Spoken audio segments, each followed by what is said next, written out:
I have a distinctive disadvantage over the previous speakers in that they didn't have to worry about their earrings dinging against the microphone or whether they're going to trip over their high heels or something like that. But you know what? I'm going to cope nonetheless.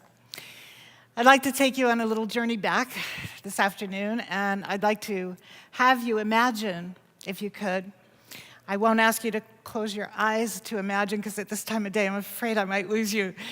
But I'd like for you to imagine 40 miles of jungle, the kind of jungle where Tarzan would be expected to fly through at any moment.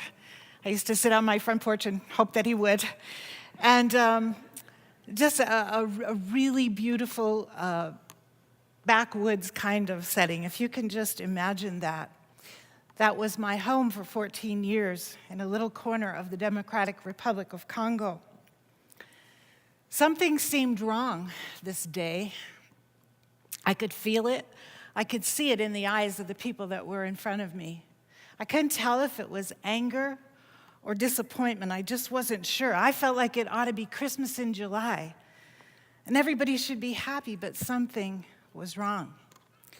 A select group of people in this little village in Congo had come one by one up on my porch to receive the shirt and pants or blouse and skirt that had been sent lovingly to them from America.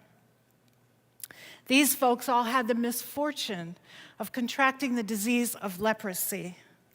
Most of them, as they approached, were wearing tattered clothes with holes, and their shorts were barely hanging on. And I was just so delighted that the women in the United States and our women's ministries decided to pack up used clothing in 55-gallon drums and put them on an ocean liner, and then on a riverboat, and then on a train, and then on a truck. And finally, after over a year, these clothes arrived in our little corner of Congo. Instead of receiving their new clothes and leaving, I noticed they were just standing around talking to each other. Finally, after the distribution was complete, I wished them a good day and was going to go inside when one of them approached and said, "Mademoiselle, can I have a word with you?" Rather aggressively, the man said to me, "I have new pants and I have new shirt, but where's the belt? Where are the socks? This is not a complete outfit." Well, I was kind of stunned, as you can imagine, and just a little bit angry, and I kind of wanted to say, "Are you kidding me?" But it was really hard to say that phrase in this language that I spoke in Lingala, a good thing probably. But I did say something like, "Well, I'm surprised. I was hoping to write to the ladies in America and tell them how elated you are with these new clothes, and I'm surprised that you're wishing that you had something more." This just wasn't the reaction I was expecting. I wonder now, as I look back, just how much money those used clothing cost. Probably in the way that they got there, thousands upon thousands of dollars. And they really weren't very appropriate clothes for jungle living. I thought I knew these people. I had gone to their village many times. They lived apart from the main village, preached in their church, gave devotionals, prayed for them when they were sick, tended their wounds. And yet I don't ever recall sitting down and talking to them about their dreams and their hopes and their strengths and their needs. I never asked them how it felt to be shunned by their own people and forced to live apart and to be feared by so many. I never said to them, "If help could be had, what is it that would help you the most?" I was meeting some of their needs, but I was not ministering holistically. To this day, I don't know why I didn't have those conversations. I think in my immaturity and my lack of cultural understanding, I just assumed that anything I had to offer would be appreciated, and surely anybody would want new clothes. As I look back now, after many years of working and living in different cultures, I think that the conversation, had I had it with them, would have revealed that used clothes from America would not have made the priority list in their lives. More likely, they would have talked about the need for somebody to help them cut trees.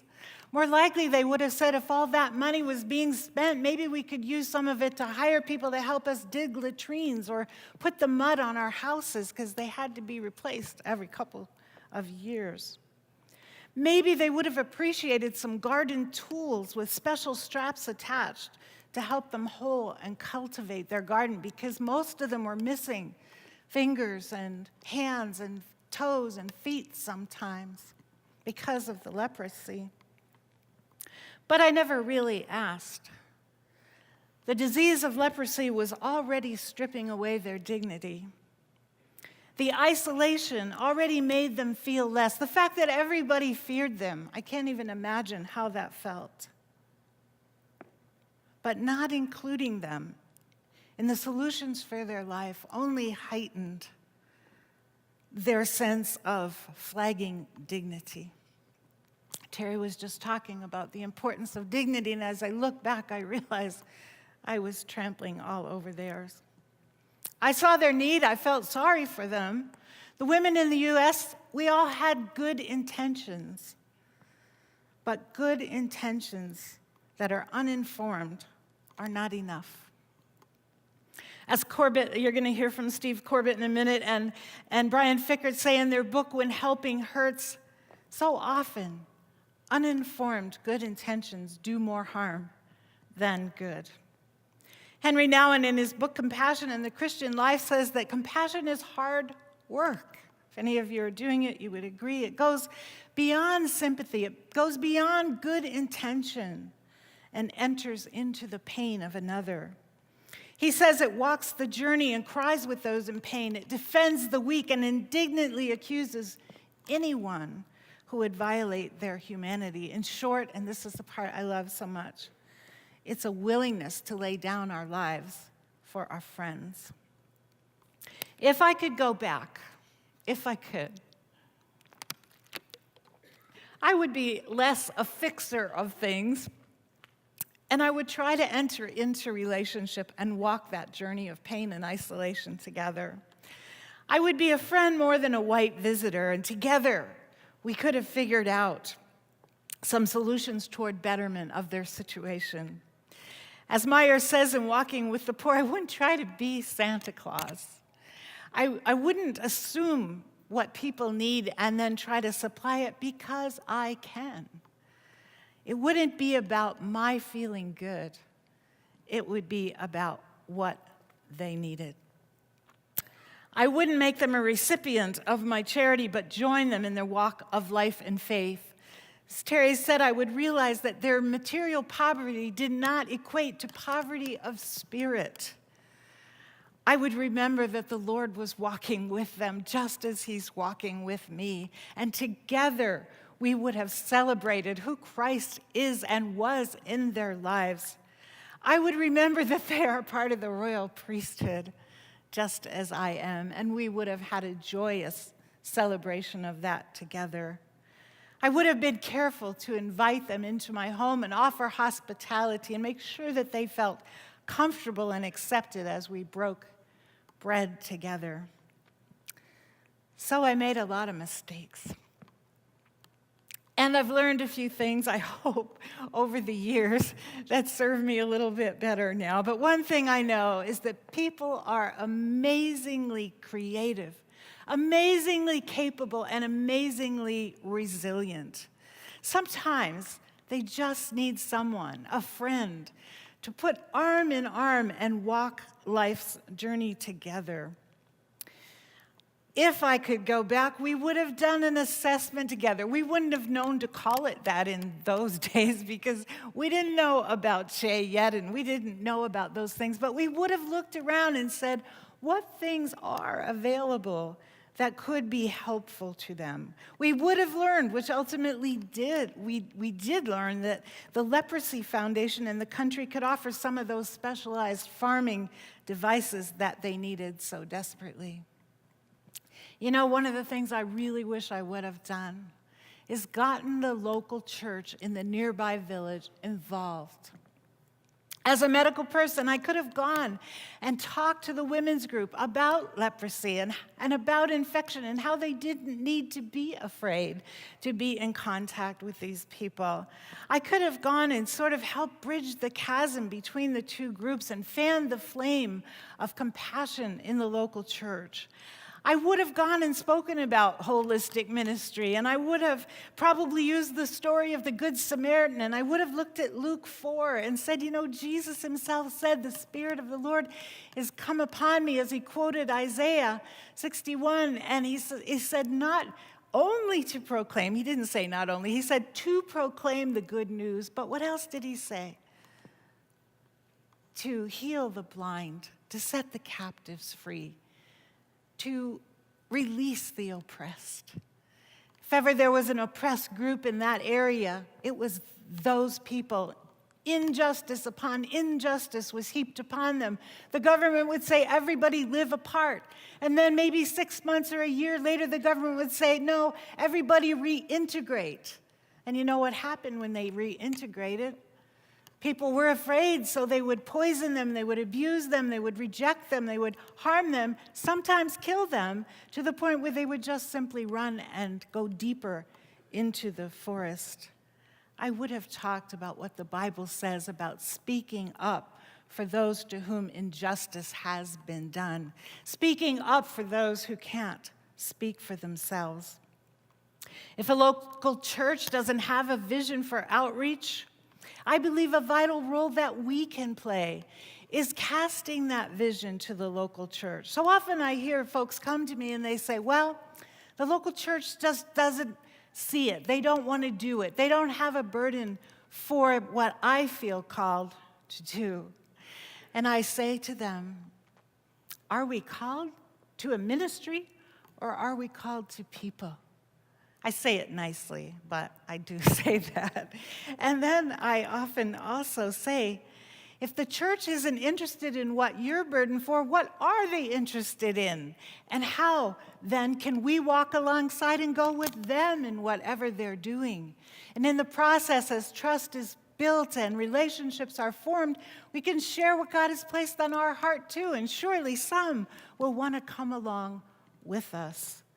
Trying to go it alone will usually not result in long-term sustainable solutions and probably will end when we from the outside leave. I hear any amens out there? Holistic ministry is a joint effort with many hands and united hearts, all longing for the same thing. Ultimately, that is transformation of individuals, of communities, and of societies. What is that African proverb that we hear so often? If you want to go fast, go alone. If you want to go far, go together. If donors from the outside wanted to help, we could assist a local committee in that leprosy village or in the other village coming together. We could have assisted in setting up and helping to set up an income-generating project that would help the entire village and maybe provide some of the funds to get people hired to help them with the tasks that they couldn't do. As they move from the role of recipient to participant, I believe that their self-esteem would have been strengthened and their dignity retained. We are fixers. We are doers. We are givers. We are intenders. We are providers. It is our Western DNA. The challenge for us as practitioners, whether here in the U.S. or abroad, is how to let those great characteristics, which do have their place, be submissive to the characteristics that I believe can serve the people better with whom we work. Characteristics like learner attitudes, Terry was just saying.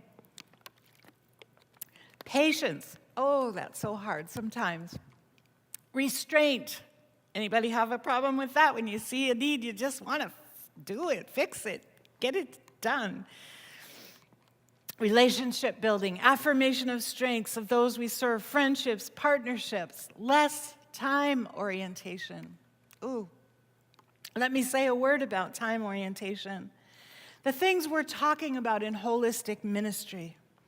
forming relationships, partnerships, assessments, all of these things before we actually do anything like a project or ministry takes time, doesn't it? It doesn't always produce fast results or visible results. It is not always good newsletter material. Our donors get impatient, do they not? We are used to instant success. We want to see the pictures. We want to hang the plaques on the wall. Folks, re-education of our donors is such an important part of this holistic process.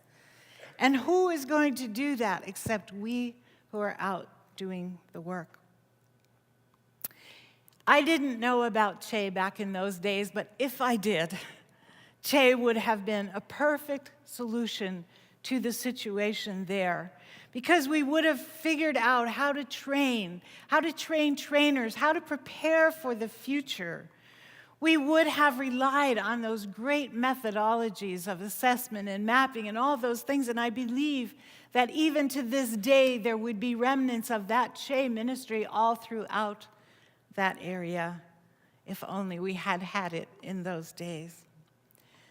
Friends, in my years now of working all around the globe and meeting incredible people, often with incredible need, I realize how much I can learn just by listening, by asking. People ask me all the time, JoAnn, how do you know what people need and want? And my simple response that I leave with you today is, just ask them.